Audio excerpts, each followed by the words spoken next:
네, 오늘 말씀은 사도행전 13장 말씀입니다.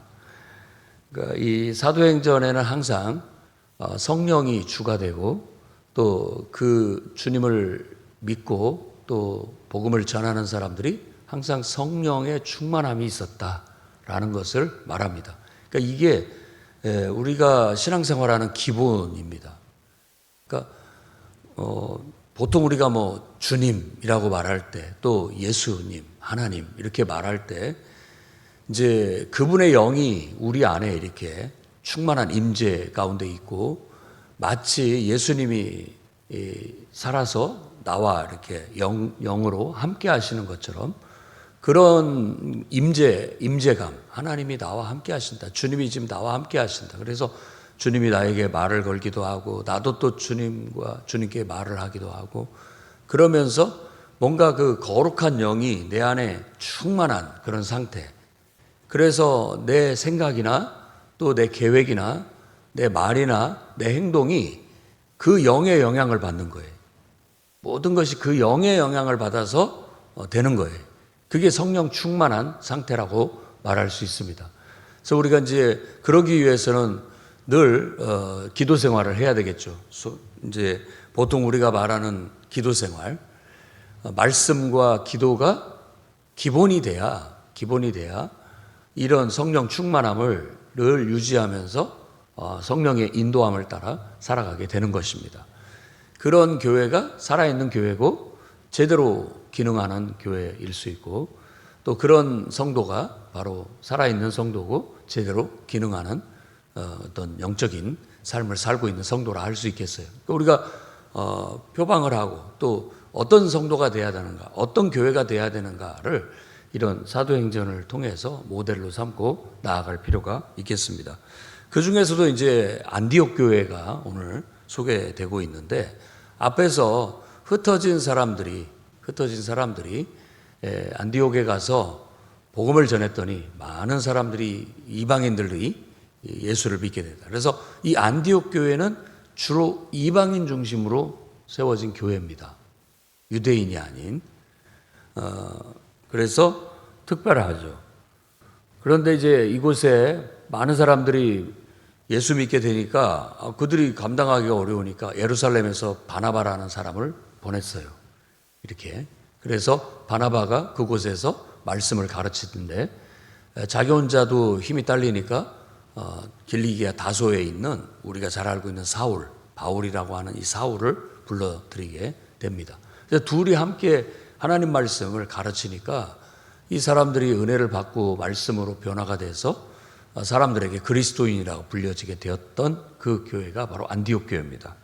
그래서 안디옥 교회가 이방인들로 인해서 부흥이 됐고 또 그들은 어떤 면에 있어서 좀 크게 성장을 해서인지 이 구제금, 흉년이 들었을 때 그들 예루살렘에 있는 교회를 돕기 위해서 헌금을 해서 바울과 바나바가 예루살렘에 방문해서 그들에게 이 헌금을 전달해서 구제헌금을 전달했던 그런 사역도 했고 그들이 돌아올 때 마가 요한을 데리고 함께 안디옥에 돌아왔었습니다.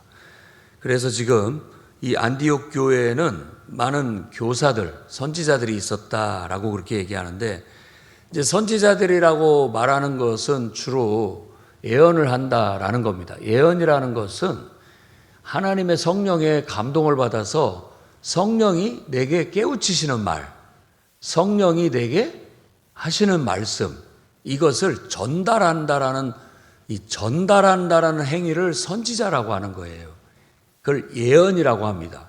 예언이라는 말은 뭐 막 미리 될 일을 말한다 이런 의미보다도 더 강한 의미는 뭐냐면 하나님이 내게 주신 말씀을 전달한다 이런 뜻입니다.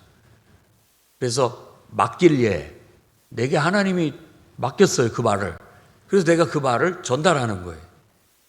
우리도 예금할 때 돈을 은행에다 맡긴다는 뜻이잖아요.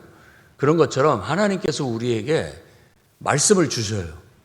그러면 우리는 잘 분별을 해서 그 말씀을 전달을 하는데 덕을 세우기 위해서 전달을 하는 거예요.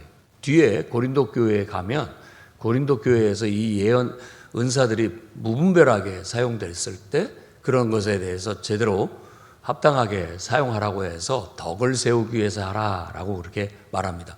덕을 세운다라는 것은 사람들을 살리고 영혼을 살리고 교회를 살리고 세우는 역할을 하는 것이지 이게 막 아무렇게나 쓰라는 말이 아닙니다.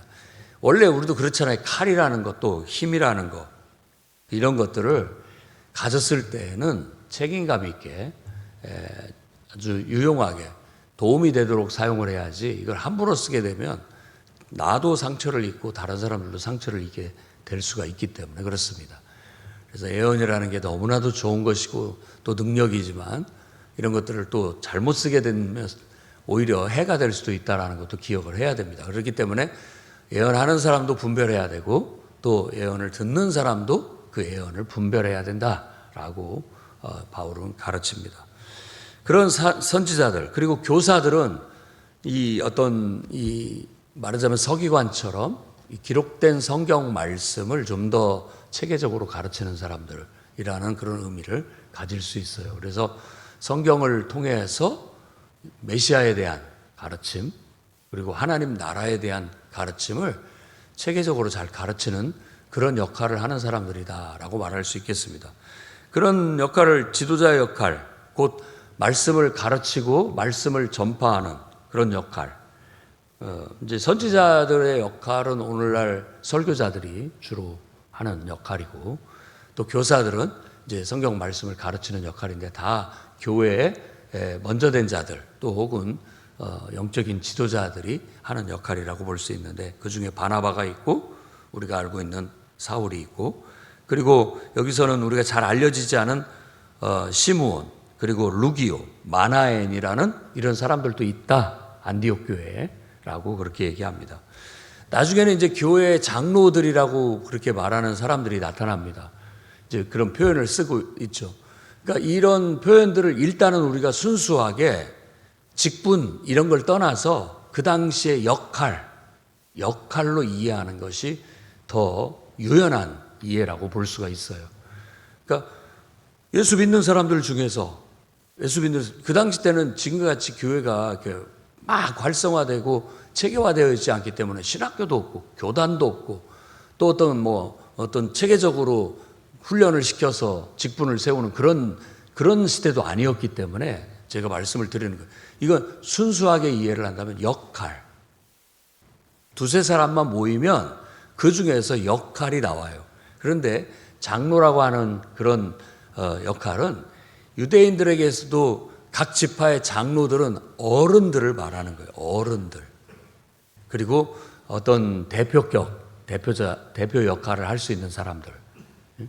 그 어떤 모임을 대표할 수 있는 사람들. 그런 역할로 불려졌다라는 것도 이해를 해야 됩니다. 그러니까 어느 날 보면은 또 이 사울과 바나바가 장로예요. 그 안디옥 교회에. 그렇게 표현을 한단 말이에요. 그러니까 그곳에 어른, 영적인 지도자, 대표를 할 수 있을 만한 그런 역할을 하고 있다라는 걸 말할 수 있는 것이죠. 아무튼 한 교회라는 것이 많이 믿는 사람들이 세워지게 되면 이렇게 자연스럽게 하나의 질서를 유지하기 위해서 또 모든 교회와 성도들을 관리하기 위해서 이런 역할을 하는 사람들이 나타나게 되는데 이것이 이제 조직화됐을 때 어떤 직분으로 발전을 하게 되고 이제 직분으로 하게 되는 겁니다. 그래서 우리도 마찬가지예요.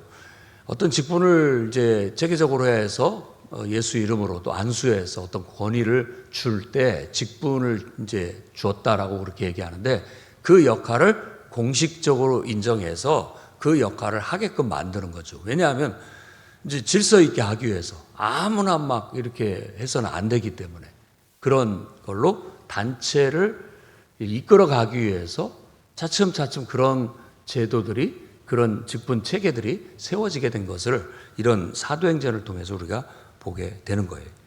근데 이런 사람들에게 주된 역할이 뭐냐? 지도자에게 가장 중요한 일이 뭐냐? 기도하는 거예요. 기도하는 겁니다. 그러니까 어떤 직분을 맡은 사람에게 있어서 제일 중요한 덕목, 역할이 뭐냐? 기도예요. 기도하지 않은 사람이 교회를 이끌어가는 것은 굉장히 위험합니다. 영적이지 못하고 또 하나님의 뜻을 분별하지 못하기 때문에 그렇습니다. 근데 이 지도자들이 지금 여기서 말하고 있는 이 소개되어져 있는 5명의 이 사람들은 늘 하나님 앞에 기도하면서 성령의 인도함을 받았어요.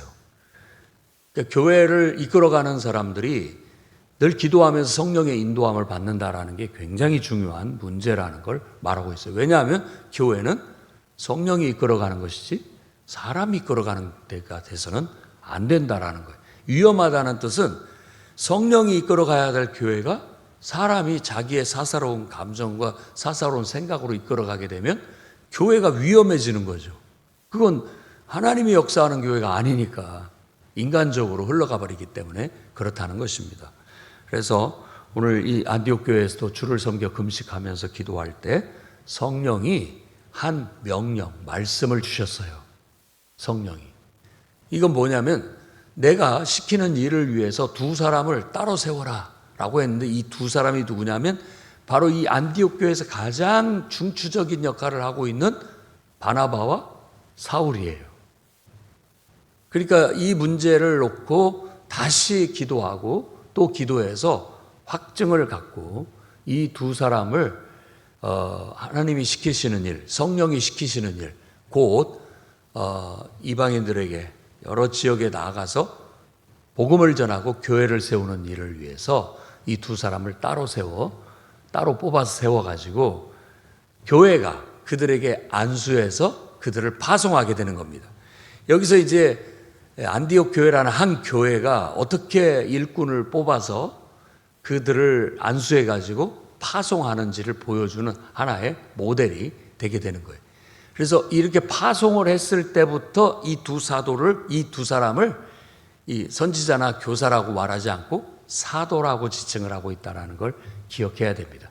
그러니까 우리는 12명의 예수님이 뽑으시고 가르쳤던 사도와 이제 교회에서 이렇게 심부름을 시키는 이 사도라는 말은 심부름 사자를 시켜가지고 심부름 시키는 사람 혹은 무리를 말할 때 사도라고 하는 거예요. 그러니까 이것도 순수하게 보면 직분이라기보다는 역할로 이해를 하면 되겠어요. 그래서 구분은 됩니다. 12사도는 더 예수님께서 뽑았고 가르쳤고 세웠기 때문에 권위가 있는 거고 나머지는 이제 그 교회에서 세웠기 때문에 그 교회의 권위를 갖게 되는 거죠. 물론 이 사람들은 안디옥 교회에서 파송을 받은 요즘 말로 한다면 이제 선교사가 되는 것이죠. 그냥 가고 싶은다고 간 것이 아니라 교회에서 성령의 인도하심을 받아 성령의 인도하심에 순종하여 함께 기도하고 확증을 가지고 그들에게 안수해서 안수를 낸다는 것은 특별한 공식적으로 임명을 했다라는 뜻을 갖는 거예요.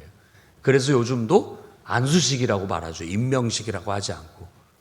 그러니까 목사 안수식 또 이제 교회 안에서도 지금 말하고 있는 영적인 지도자 역할을 하라고 해서 보통 안수를 주는 계층들이 요즘 말로는 장로도 안수식을 하고 또 집사들 중에서도 안수를 해서 정식으로 공식적으로 인정받은 직분을 받았을 때 안수집사라고 그렇게 얘기를 합니다.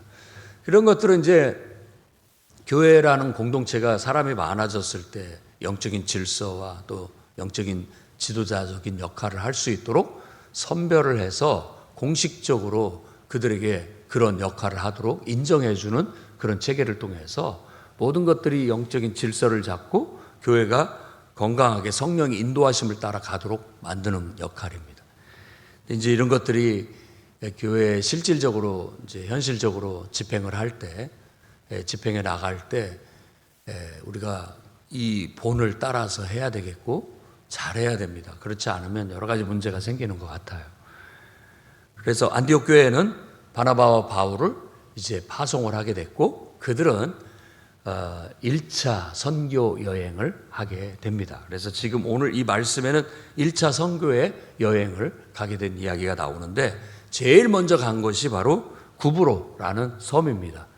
키프로스죠. 제가 이제 헷갈렸는데 크레타 섬, 이제 크레타 섬하고 이 키프로스는 달라요.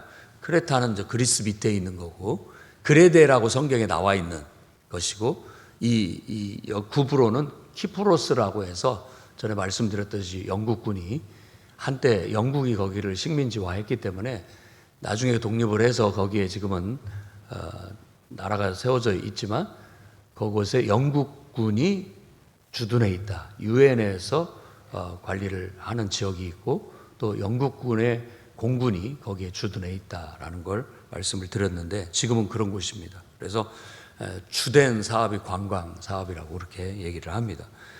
그곳에 가서 전했는데 왜냐? 바나바가 거기 출신이기 때문에 그래요. 그래서 1차 선교 여행은 자기 고향을 중심으로 이루어지는 걸 알 수 있죠. 지금도 보면 이게 이제 처음 이제 신학교 나와서 목사 안수 받고 어디를 개척한다고 하면 주로 사람들이 아는 사람이 있는 데를 가야 될 거 아니에요. 그래야 어떻게든지 뭐 만나서 좀 호의적으로 뭔가를 할 수 있기 때문에 그래서 고향으로 가는 경우들이 많이 있습니다. 그래서 거기에 가서 교회를 개척하는 일들이 있죠. 이런 것들은 이제 어떻게 보면 더 효과적인 선교를 위해서 그렇게 하는 것이에요.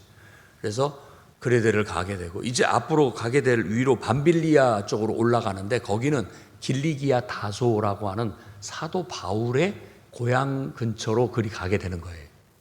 그러니까 이 노선이 1차 선교 여행은 그렇게 이루어졌다라고 이해를 하면 되겠습니다. 그 중에서도 이제 바보라고 하는 마을, 바보라고 하는 도시로 가게 됐는데 거기에는 바로 로마가 파견한 총독 서기오 바울이라는 사람이 거기 있습니다. 서기오 바울이라는 사람이. 그래서 그를 만나서 그가 하나님 말씀을 듣는데 관심을 두니까 이 바울과 바나바를 초청해서 하나님 말씀을 들어요. 근데 거기에 마술사라고 하는 사람이 있었는데 엘루마라고 하는데 엘루마는 마술사라는 뜻이에요. 마술사가 있었는데 자꾸 방해를 하는 거예요. 방해를. 이 정치하는 데에 이런 유들이 끼는 경우가 있습니다. 막 점치고 어떤 뭐 이런 것을 통해서. 근데 정치인들 중에 그런 것들을 신뢰하는 사람들이 있는 것 같아요. 이건 좀 위험한 일일 수 있습니다. 그런데 여기서 이 사도 바울과 또 바나바를 통해서 말씀을 하나님의 진리의 말씀을 듣는데 방해를 하니까 사도 바울이 성령이 충만해서 성령으로 말하는데 막 거짓과 악행이 가득한 자요 마귀의 자식이요 모든 의의 원수요 주의 바른 길을 굽게 하기를 그쳐라 라고 선포하고 네가 잠시 동안 눈이 멀어 해를 보지 못할 것이다 라고 선포하니까 그가 눈이 어두워져서 앞을 볼 수 없게 된 놀라운 일이 일어나게 됩니다. 그걸 보고 이 총독이 더 예수를 믿게 되었다라고 말함으로써 이 키프로스 그러니까 구브로에서 최초로 예수 믿는 사람이 이 바보라는 마을에서 나오게 되었다라는 걸 소개해 주고 있습니다. 그래서 그렇게 이 그레데 섬에서 선교 사역을 마치고 이제 배를 타고 지금으로 말하자면 터키로 올라가는 거예요. 터키 땅에. 로마의 행정구역상 거기는 밤빌리아, 버가라고 하는 곳에 도착을 하게 되었고 밤빌리아를 더 올라가게 되면 이제 비시디아 안디옥에 가게 되는 거예요. 안디옥이라는 이름이 여러 군데 나온다고 말했잖아요. 황제의 이름을 딴 이름이기 때문에 신도시들이에요. 자기들이 점령한 지역들을 그렇게 신도시화 만들 때 그 왕의 이름이나 뭐 왕족의 이름을 갖다 붙여가지고 하는 거예요.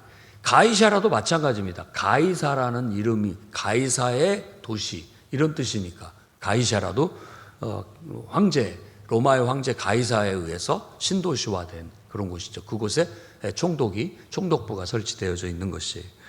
이제 이 비시디아 안디옥에 가서도 복음을 전하는데 회당에서 복음을 전할 때 바울이 말씀을 전한 얘기가 장황하게 쭉 나오고 결국 예수님의 우리 메시아로 오셨고 그가 십자가에 죽으셨고 부활하셨다라는 걸 말하고 있고 예수 믿는 믿음을 통해서 죄 사함을 얻게 되고 하나님의 자녀가 된다라는 것을 가르치게 됩니다.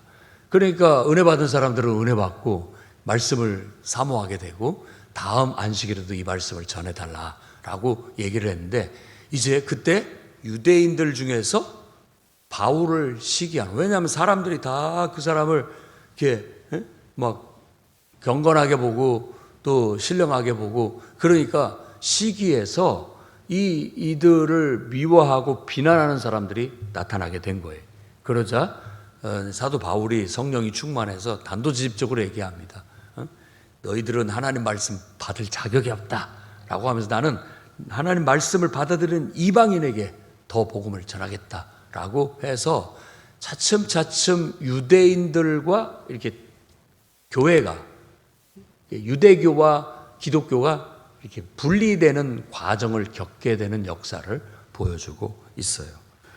그래서 그들이 거기서 복음을 많이 전하는데 유대인들이 힘있고 유력한 사람들 몇몇을 동원해 가지고 그들이 더 이상 거기에 있지 못하게, 비시디 안디옥에서 사역을 하지 못하도록 방해를 해서 그 지역에서 쫓아나게 됐고, 그들은 이 비시디 안디옥에서 사역을 또 마치고 이고니온으로 가게 되었다라고 말합니다. 그렇지만 복음을 받아들인 그들은 기쁨이, 그리고 또 성령이 충만했다라고 말하고 있어요. 오늘 이런 이야기를 통해서 놀라운 이야기죠. 어떻게 선교가 이루어지고 어떻게 복음이 전해졌는지를 바라보면서 오늘날도 우리가 성령의 충만함 속에서 삶을 살아가야 될 뿐만 아니라 또 교회 안의 지도자들은 항상 기도하면서 성령 충만하여 성령에 의해서 생각과 판단과 분별과 결정을 내려서 교회가 그들의 의견을 통해서 계획되어지고 이끌어져 갈 수 있게끔 그렇게 돼야 된다라는 걸 다시 한번 우리가 엄중하게 생각을 하고 책임감 있게 생각을 해 나가야 되겠고, 우리 교회를 통해서도 성령의 역사가 일어나고 또 많은 일꾼들이 세워지고, 그렇게 해서 정말 기쁨과 성령의 충만함을 통하여 말씀이 흥왕하게 복음이 전해지는 놀라운 역사가 있기를 주의 이름으로 축원합니다. 기도하겠습니다. 거룩하신 주님, 말씀을 깨닫게 하시고 성경을 이해하게 하시며 또 거기에서 그치지 않고 우리가 그에 합당한 삶을 살 수 있도록 성령의 역사에 주시옵소서. 오늘도 기도하러 나왔사오니 성령으로 충만하게 하시고 감화 감동하시고 성령의 권능을 입혀 주시옵소서. 예수님 이름으로 기도드립니다.